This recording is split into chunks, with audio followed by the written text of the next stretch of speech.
Hello everyone, welcome back to my YouTube channel. ಇವತ್ತಿನ ವಿಡಿಯೋದಲ್ಲಿ ತುಂಬ ಸಿಂಪಲ್ಲಾಗಿ ಮನೆಯಲ್ಲೇ ಈಸಿಯಾಗಿ ಪನ್ನೀರ್ ತವಾ ಫ್ರೈನ ಹೇಗೆ ಮಾಡೋದು ಅಂತ ತೋರಿಸ್ಕೊಡ್ತೀನಿ. ವಿಡಿಯೋ ಸ್ಕಿಪ್ ಮಾಡದೆ ಕೊನೆವರೆಗೂ ನೋಡಿ. ಮೊದಲಿಗೆ ನಾವು ಪನ್ನೀರ್ನ 15 to 20 ಮಿನಿಟ್ಸು ಮ್ಯಾಗ್ನೇಟ್ ಮಾಡಿ ಇಡಬೇಕು. ಅದಕ್ಕೋಸ್ಕರ ನಾನು ಪನ್ನೀರೆಲ್ಲನೂ ಕೂಡ ಕ್ಯೂಬ್ಸ್ ಥರ ಕಟ್ ಮಾಡ್ಕೊಂಡಿದ್ದೀನಿ. ತುಂಬ ಚಿಕ್ಕದಾಗಿ ಕಟ್ ಮಾಡ್ಕೋಬೇಡಿ, ಒಂದು ಮೀಡಿಯಮ್ ಸೈಜಲ್ಲಿ ಇರಬೇಕು. ಈ ಥರ ನೋಡಿ ನಾನು ಕಟ್ ಮಾಡ್ಕೊಂಡಿದ್ದೀನಲ್ಲ, ಈ ಥರ ಇಷ್ಟು ಸೈಜ್ ಇದ್ದರೂ ಸಾಕು. ಈ ಥರ ಕ್ಯೂಬ್ಸ್ ಆಗಿ ಕಟ್ ಮಾಡಿ ಇಟ್ಕೊಂಡು ಒಂದು ಬಟ್ಲಿಗೆ ಅದನ್ನು ಹಾಕ್ಕೊಂಡು ನೆಕ್ಸ್ಟ್ ಅದಕ್ಕೆ ರುಚಿಗೆ ತಕ್ಕಷ್ಟು ಉಪ್ಪಿನ ಪುಡಿನ ಹಾಕೋತಾ ಇದ್ದೀನಿ. ಚಿಕ್ಕ ಟೇಬಲ್ ಸ್ಪೂನಲ್ಲಿ 1 ಟೇಬಲ್ ಸ್ಪೂನು ಅರಿಶಿಣದ ಪುಡಿನ ಹಾಕ್ಕೊಂಡಿದ್ದೀನಿ.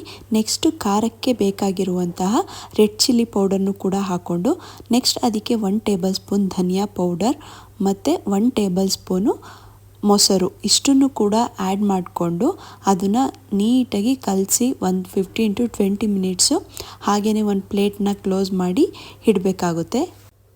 ಒಂದು ಅರ್ಧ ಟೇಬಲ್ ಸ್ಪೂನು ಶುಂಠಿ ಬೆಳ್ಳುಳ್ಳಿ ಪೇಸ್ಟ್ನು ಕೂಡ ಹಾಕ್ಕೊಂಡು ಕಲಸಿ ಒಂದು 15 to 20 ಮಿನಿಟ್ಸ್ ಇದನ್ನು ಒಂದು ಪ್ಲೇಟ್ನ ಕ್ಲೋಸ್ ಮಾಡಿ ಇಟ್ಕೊಳ್ಳೋಣ. ನೆಕ್ಸ್ಟ್ ಇವಾಗ ನಾವು ಸ್ಟವ್ ಮೇಲೆ ತವಾ ಇಟ್ಕೊಂಡು ಅದು ಬಿಸಿ ಆದಮೇಲೆ ಸ್ವಲ್ಪ ಎಣ್ಣೆನ ಹಾಕೋತಾ ಇದ್ದೀನಿ. ಸ್ವಲ್ಪ ಒಂದು 4 ರಿಂದ 5 ಟೇಬಲ್ ಸ್ಪೂನ್ ಆಗೋಷ್ಟು ಎಣ್ಣೆನ ಹಾಕ್ಕೊಂಡಿದ್ದೀನಿ. ಈ ತವಾ ಫ್ರೈ ಮಾಡಬೇಕು ಅಂದರೆ ಸ್ವಲ್ಪ ಎಣ್ಣೆನ ಜಾಸ್ತಿನೇ ಹಾಕೋಬೇಕಾಗುತ್ತೆ. ಅದಕ್ಕೋಸ್ಕರ ಒಂದು 4 ರಿಂದ 5 ಟೇಬಲ್ ಸ್ಪೂನ್ ಹಾಕ್ಕೊಂಡು ನೆಕ್ಸ್ಟ್ ಇವಾಗ ನಾವು ಮ್ಯಾಗ್ನೇಟ್ ಮಾಡೋಕ್ಕೆ ಅಂತ ಇಟ್ಟಿದ್ವಲ್ಲ ಪನ್ನೀರು, ಅದನ್ನು 1 by 1 ಹಾಕೋತಾ ಇದ್ದೀನಿ. ಆದಷ್ಟು ಸ್ಟವ್ನ ಕಮ್ಮಿ ಉರಿಲೇನೆ ಇಟ್ಕೊಂಡು ಇದನ್ನು ಫ್ರೈ ಮಾಡ್ಕೋಬೇಕಾಗುತ್ತೆ.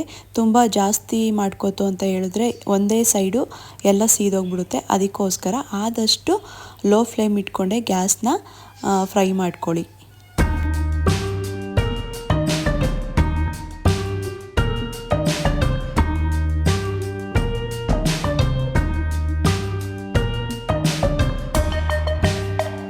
ಅದು ಒಂದು ಸೈಡೆಲ್ಲ ನೀಟಾಗಿ ಬೆಂದ ಮೇಲೆ ಅದನ್ನು ಮತ್ತೆ ನಾವು ರೊಟೇಟ್ ಮಾಡ್ಕೋಬೇಕು. 4 ಸೈಡು ಕೂಡ ನಾವು ಚೆನ್ನಾಗಿ ಇದನ್ನು ಈ ಥರ ರೋಸ್ಟ್ ಮಾಡ್ಕೋಬೇಕಾಗುತ್ತೆ ಎಣ್ಣೆಯಲ್ಲಿ. ಈ ಥರ ತವಾ ಫ್ರೈ ಮಾಡೋದ್ರಿಂದ ತುಂಬಾ ಚೆನ್ನಾಗಿರುತ್ತೆ, ತುಂಬ ರುಚಿಯಾಗೂ ಕೂಡ ಇರುತ್ತೆ. ನಾವು ಇದಕ್ಕೆ ಮಸಾಲೆ ಏನು ಕೂಡ ಜಾಸ್ತಿ ಆ್ಯಡ್ ಮಾಡಿರಲ್ಲ ಅಲ್ವಾ, ತುಂಬ ಚೆನ್ನಾಗಿರುತ್ತೆ. ಬಟ್ ಏನಂದರೆ ಸ್ವಲ್ಪ ಆಯಿಲಿ ಜಾಸ್ತಿ ಆಗುತ್ತೆ ಅಷ್ಟೇ. ಅದು ಬಿಟ್ಟರೆ ಟೇಸ್ಟ್ ಮಾತ್ರ ತುಂಬಾ ಚೆನ್ನಾಗಿರುತ್ತೆ. ನೀವು ಒಂದು ಸಲ ಟ್ರೈ ಮಾಡಿ ನೋಡಿ ಮನೆಯಲ್ಲಿ, ತುಂಬ ಇಷ್ಟಪಡ್ತೀರಾ.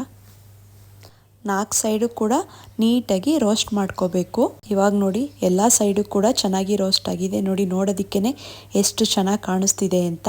ಸ್ನ್ಯಾಕ್ಸ್ ಟೈಮ್ಗೆ ಆರಾಮಾಗಿ ಸರ್ವ್ ಮಾಡ್ಬೋದು. ಈ ಥರ ಮಕ್ಕಳು ಸ್ಕೂಲಿಂದ ಬಂತು ಅಂದ ತಕ್ಷಣ ಏನಾದರೂ ಸ್ನ್ಯಾಕ್ಸ್ ಕೇಳ್ತಾರೆ ಅಲ್ವಾ, ಆವಾಗ ಈ ಥರ ಮಾಡಿಕೊಡೋದ್ರಿಂದ ಹೆಲ್ದಿಯಾಗೂ ಕೂಡ ಇರುತ್ತೆ ಮತ್ತು ತಿನ್ನೋಕ್ಕೂ ಕೂಡ ತುಂಬ ಚೆನ್ನಾಗಿರುತ್ತೆ.